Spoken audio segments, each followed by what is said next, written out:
السلام عليكم ورحمة الله وبركاته. إخواني الكرام وأخواتي الفاضلات، أضع بين أيدي حضراتكم خطة عمل مع شركة دي إكس إن العالمية بإذن الله تعالى تحقق لك الحرية المالية وتوصلك إلى الثراء المالي. هذه الخطة لمدة 6 أشهر بإذن الله تعالى هو استثمار أكيد لمن يريد النجاح. كما تعلمون أيها الكرام، نظام دي إكس إن هو نظام مصمم للنجاح، لكن تحتاج إلى مهارات، تحتاج إلى معلومات، تحتاج إلى أدوات. من أهم الصفات التي يجب أن تتسلح بها هو الصبر والاستمرارية، الصبر والمثابرة. يجب أن تفهم أن العمل مع دي إكس إن سيمر عندك بصعود وهبوط وعقبات وإحباطات وتحديات كما هو حال أي عمل. لذلك أنت لو رأيت مثلا تخطيط القلب لو كان خط مستقيم تقول عن هذا المريض ميت. لذلك تجده صعود وهبوط، وهكذا أي عمل. لذلك يجب أن تتسلح بالصبر والإصرار ويكون عندك مثابرة. أيضا الاستمرارية مهم جدا، أن لا تتوقف، لأنه يا أخواني الناجحين قلة منهم الذين يصلون إلى مبتغاهم، يصلون إلى التميز، لكن معظم الناس تنسحب. لذلك أنت دائما تكون نسبة قليلة للمتميزين. لذلك أنت إن شاء الله تعالى مع هذه الخطة ستكون من المتميزين، لكن يجب أن يكون عندك إصرار واستمرار في العمل بإذن الله تعالى. كيف أبدأ خطة ال6 أشهر؟ الخطة يا أخواني ببساطة، أولا أنت تلزم نفسك بتحقيق 100 نقطة شهريا بما يعادل 75 إلى 85 دولار حسب الدول. طبعا هي قيمة منتجات، أنت تشتري هذه منتجات صحية بتستهلكها بنفسك أو بتبيعها أنت حسب إذا كان عندك فائض أو عندك زيادة. طيب الآن تقنع 2 كل شهر يعملوا نفس الشيء، يشتروا 100 نقطة منتجات صحية، يا أما يستهلكوها أو يبيعوها. شو الخطة؟ إذن أنا كل شهر بحقق مبيعات تحت رقم عضويتي بمقدار 100 نقطة وأكثر، وأحضر 2 يحققون نفس الشيء. تمام.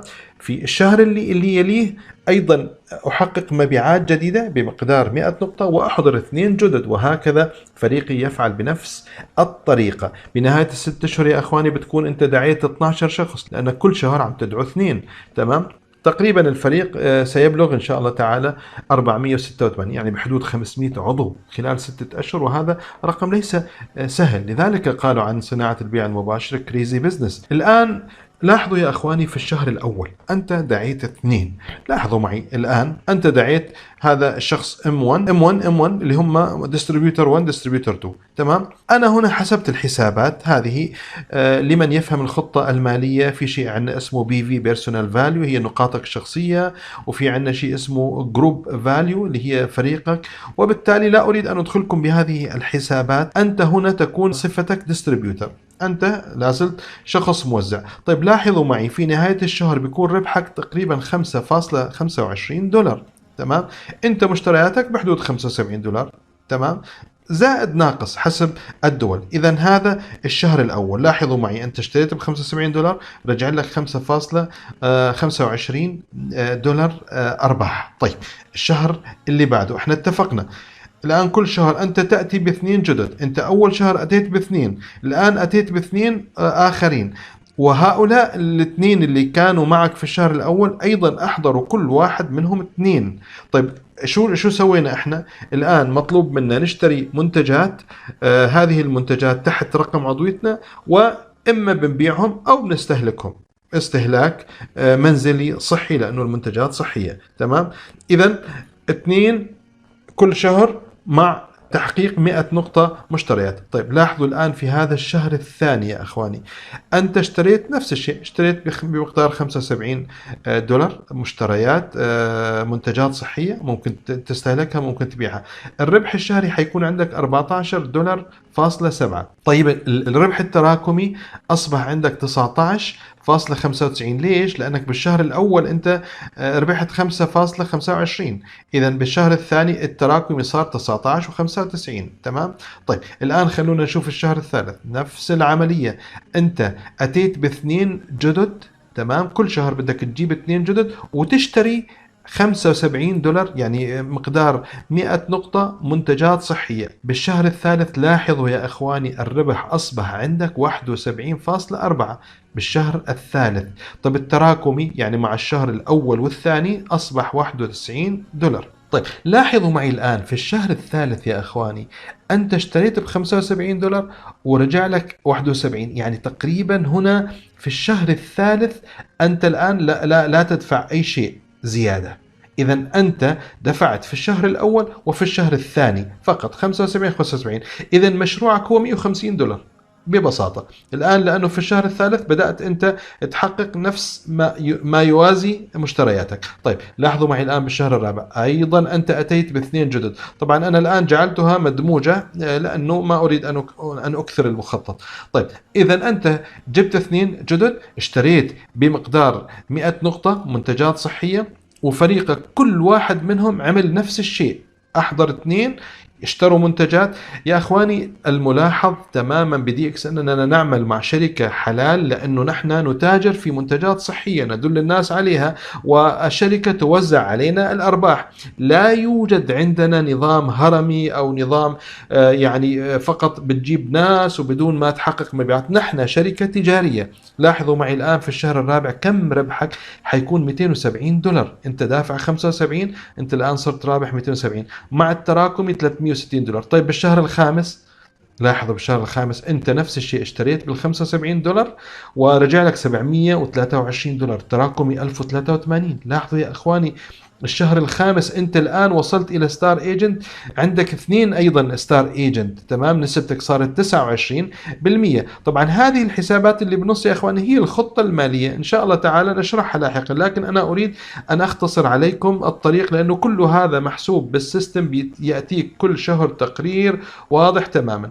اذا لاحظوا معي في الشهر الخامس يا اخواني انت دخلك $723. طيب بالشهر الاخير اللي هو الشهر السادس، أنت أولا أصبحت ستار روبي، نجم ياقوتي بأربع وكلاء نجوم، هذا الأول، هذا الثاني، هذا الثالث، هذا الرابع، نسبتك 33%.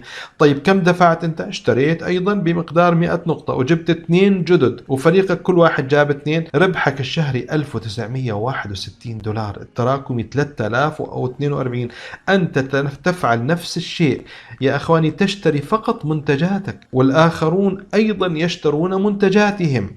هذه الخطة بالله عليكم خطة استهلاك فقط. يعني أنت الآن كم شخص حيكون عندك في نهاية 6 أشهر؟ 12 شخص. لا تستطيع أن تجمع 12 شخص وتقول لهم تعالوا نعمل خطة استثمارية بمستهلكاتنا الشخصية، يعني نستثمر باستهلاكنا الشخصي، كل واحد يشتري منتجاته. طيب اللي غير قادر يبيعهم ما في مشكلة، وبالتالي بإذن الله تعالى بالشهر الثاني أنت لن تدفع أي شيء. يا أخواني حصيلة هذه الأشهر الستة، لاحظوا هذا بالشهر الأول 5 ربع كما ذكرنا، بالشهر الثاني الثالث الرابع الخامس السادس حتوصل أنت 1961، تراكمي 3042. طيب لاحظوا المفاجأة الآن، لو أنت طبعا أنا راح أعطيكم الآن افتراضي، لو أنت بدك تكمل 12 شهر، لاحظوا معي في الشهر السابع راح يكون عندك $5420. طيب بالثامن 14429، بالشهر التاسع العاشر 11 12، أرقام كبيرة تتحدث $243,000. أنا لا أريد أن أغريكم يعني بالأرقام وثم يقول أحدكم مثلا والله لم نحقق هذه الأرقام. يا أخواني نحن الآن لا أقول لكم حققوا 100%، ممكن لو حققتوا مش 50 ولا 40، لو حققتوا 10%. يعني أنت ربما لا تستطيع أن تسيطر على العمق، يعني أنت ممكن 12 شخص سهل أنك تجيبهم كل شهر، وسهل جدا أنك أنت تشتري 100 نقطة، لكن بالعمق ممكن ما تسيطر. يا أخواني طبقوا 10% من هذه الخطة، ستصلوا إلى أرقام كبيرة بفضل الله سبحانه وتعالى. طيب ركائز النجاح في هذه الخطة، لاحظوا يا أخواني 5 أمور مهمة. أولا يجب أن تثق بدي إكس إن وتصر على النجاح بهالخطة، تقهر المستحيل، ما في توقف. أنا بدي أبحث عن 12 شخص أستثمر أنا وياهم، نعمل الآن مشروع استثماري. وأيضا لازم يكون عندي إلمام بالمعلومات الأساسية عن الشركة، لأنه أنت لما تحدث ال 12 وتحدث كل شهر 2 لازم تكون قادر أنك تقنعهم، لأنك أنت ملم بهذه المعلومات. أيضا اختيار أعضاء أقوياء يا إخواني، اختاروهم بعناية، ناس يكون عندهم طموح، عندهم مصداقية، عندهم عقلية تجارية، يريدوا أن يصلوا إلى النجاح مع هذه الخطة. وأيضا يجب أن تبذل وقت، أقل شيء ساعة باليوم، يعني ساعة إذا بتعمل متابعة مع فريقك وبحث عن ناس جدد بالتالي كافي، لكن أنا واثق أنه أنتم ستفعلون 2 و3 و4 وأكثر. أيضا الأمر الخامس والمهم أنك تتابع من خلال نموذج متابعة سنشرحه الآن في السلايد الأخير. تابع هذا الفريق الذي استطعت أن بفضل الله تبنيه. الآن جدول متابعة شهري يا أخواني. طبعا هذا الجدول نموذج، ممكن واحد منكم يعمل اكسل شيت، ممكن يصمم على راحته، يمكن يعمل بالموبايل، ما في مشكلة. هي الفكرة، لاحظوا هذا الجدول المتابعة شهري 6 أشهر. لاحظوا يا أخواني بالشهر الأول هذا الجيل الأول أنا أتيت باثنين، عضو مباشر مني اسمه رقم 1، تمام، عضو مباشر من 2، إذا جبت أنا عضوين.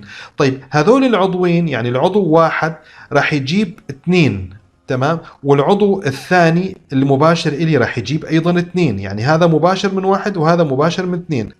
لاحظوا بالشهر الأول إذا أنا كم شخص سأتابع 6. واحد اللي هو الاثنين المباشرين من عندي، وكل واحد منهم عنده 2 مباشرين، سأتابع 6 أشخاص في الشهر الأول. طيب بالشهر الثاني الآن أتيت بعضوين جدد 3 و4، طبعا سأتابعهم وسأتابع المباشرين منهم، إذا أيضا سأتابع 6 أشخاص في الشهر الثاني، وراح أتابع أيضا اللي فوقهم اللي جبتهم بالشهر الأول، تمام.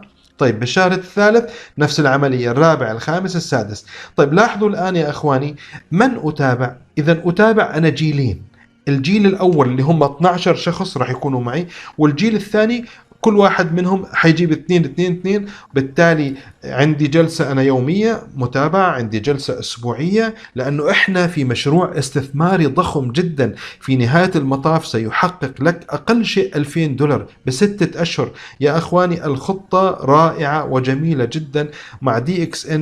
هذا البزنس يسمى كريزي بزنس. تحياتي لكم، شكرا، أخوكم ومحدثكم محمود المصري.